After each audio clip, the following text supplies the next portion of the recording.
Surrealism began in 1924 in Paris, in this cafe, with this poet, André Breton. Note the hair. Surrealists have luxuriant hair.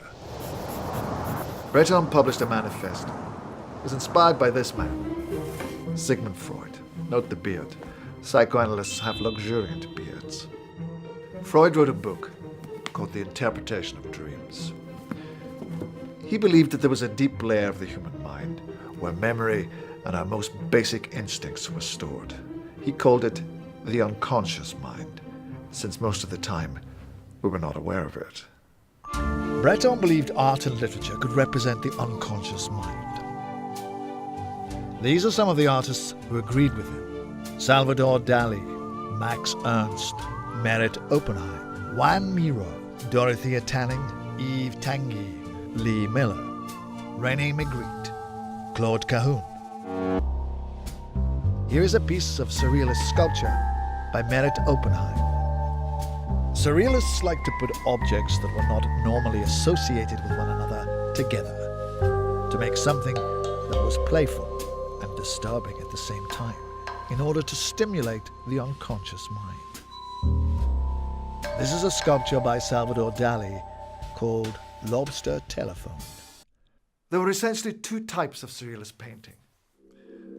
One's about dreams, full of lots of Freudian symbols, like apples, hats, and birds. And one's called automatism, inspired by Freud's idea of free association, which was designed to reveal the unconscious mind. Here is an example of automatism by Jean Miro. It's mainly blue because Miro liked to represent dreams using the color blue. The shapes are arbitrary, as if drawn from the artist's unconscious mind. Miro's conscious mind has then turned the shapes into objects, like a shooting star. There were also surrealist films. The most famous was Un Chien Andalou, made by Louis Buñuel and Salvador Dali. He's best known for this scene.